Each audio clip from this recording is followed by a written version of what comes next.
Apakah Putin akan membawa Rusia menjadi Soviet baru dengan mengambil seluruh negara pecahan Soviet? Sebelum melanjutkan jawaban tersebut, sangat disarankan sahabat mensubscribe channel Bosman Official satu lagi untuk memahami sejarah Soviet berdiri dan bubarnya Soviet karena akan dijelaskan detail di sana. Baik, kita kembali ke akar pertanyaan. Apakah Putin akan membawa Rusia menjadi Soviet baru? Jawabannya, kita ilustrasikan pemahaman apa isi kepala Putin terlebih dahulu dari jalan sejarah selama 22 tahun dia memimpin Rusia, juga menjelaskan perjalanan karirnya sebelum menjadi orang nomor satu di Rusia. Kita awali dengan mundur sedikit sebelum terpilihnya Putin menjadi orang nomor satu di Rusia. Pada 26 Maret 1997, Presiden Boris Yeltsin melantik Putin menjadi Ketua Deputi Staf Presidensial, sebuah jabatan yang ia pegang sampai Mei 1998, dan Kepala Direktorat Kendali Utama Departemen Manajemen Properti Presidensial sampai Juni 1998. Pendahulunya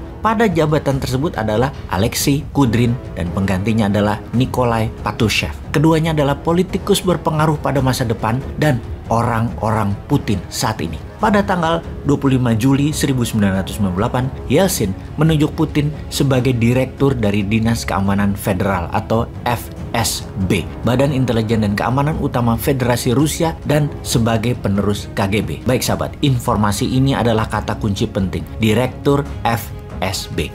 Pada 9 Agustus 1999, Vladimir Putin dilantik menjadi salah satu dari 3 deputi Perdana Menteri dan menjadi pelaksana jabatan Perdana Menteri Pemerintah Federasi Rusia oleh Presiden Yeltsin. Kita berhenti sebentar di sini karena ada yang janggal. Presiden Boris Yeltsin melantik Putin sebagai pelaksana jabatan Perdana Menteri. Ada apa dengan Yeltsin ini?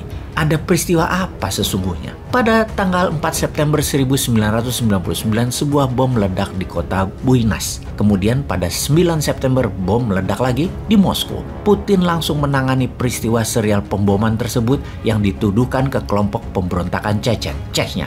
Jadi ada 2 cerita di sini kemudian.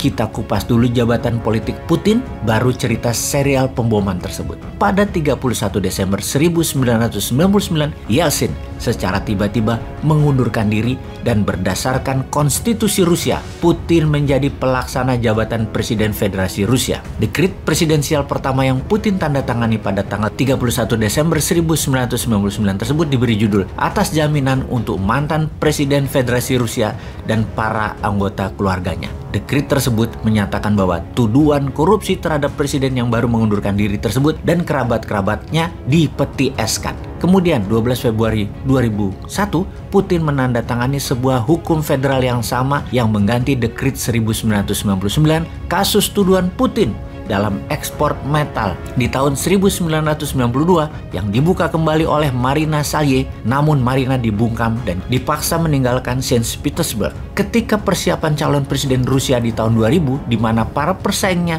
sudah bersiap untuk pemilihan pada Juni tahun 2000, pengunduran diri Yeltsin membuat pemilihan presiden dipercepat, jadi diadakan pada tanggal 26 Maret tahun 2000. Putin memenangkan putaran pertama dengan 53% suara. Selanjutnya, sejarah hingga saat ini. Telah 22 tahun Putin berkuasa dan dia merancang terus sampai tahun 2036. Sekarang kita menjelaskan tentang pemboman apartemen dan serial bom dari tanggal 4 sampai 16 September 1999. Tertuduhlah Ibnu Al-Khattab dan Abu Omar Al-Saif, pemimpin pemberontakan militan Chechnya yang sudah dieksekusi mati di tempat penyergapan yang dipimpin Putin. Yang menarik adalah banyak temuan bahwa alat-alat yang dipakai untuk ngebom semua barang-barang organik tentara Rusia, sehingga arah dugaan terbesar adalah yang meletakkan Dinas Keamanan FSB.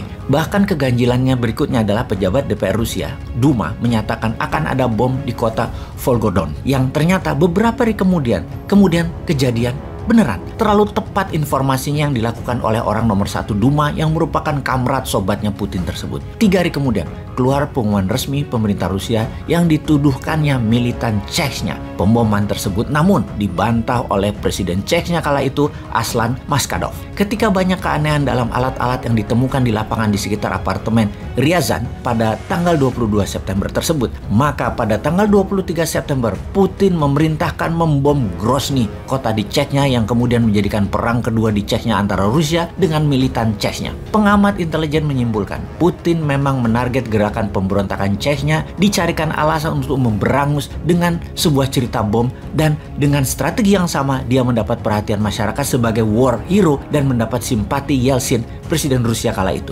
Ketika pengalihan isu bukti lapangan di apartemen Ryazan dengan serangan ke Grozny, 3 agen FSB yang benar meletakkan bom ditangkap polisi. Kemudian tokoh yang melakukan penyidikan yang mencurigai bahwa FSB lah yang melakukan orkestra bom ini yang menjadikan Putin ketampuk kekuasaan, yaitu 2 pejabat penyidik, Yushchenko dan Yuri Sekoshikin, terbunuh. Kemudian agen FSB yang membuka rahasia ini, Alexander Litvinenko, meninggal diracun di London. Singkat cerita, peristiwa pemboman berseri ini menimbulkan ketakutan di Rusia, tertuduh secara resmi oleh pemerintah Rusia adalah pemberontak Chechnya. Bagi beberapa sejarawan, yang mengatur sebenarnya adalah FSB yang membawa Putin menjadi presiden. Beberapa pengamat tidak setuju dengan informasi dan teori ini, masih melakukan penyelidikan hingga saat ini mereka itu semua. Apapun itu sahabat, Putin adalah manusia yang pandai mengambil momentum, sangat pintar, terprogram, seorang patriotis nasionalis yang saat ini negaranya dipimpinnya melawan agresi militer NATO dengan mengambil buffer country Rusia yaitu Ukraina. Jadi kembali, apakah Rusia akan menjadi Soviet baru? Walau alam.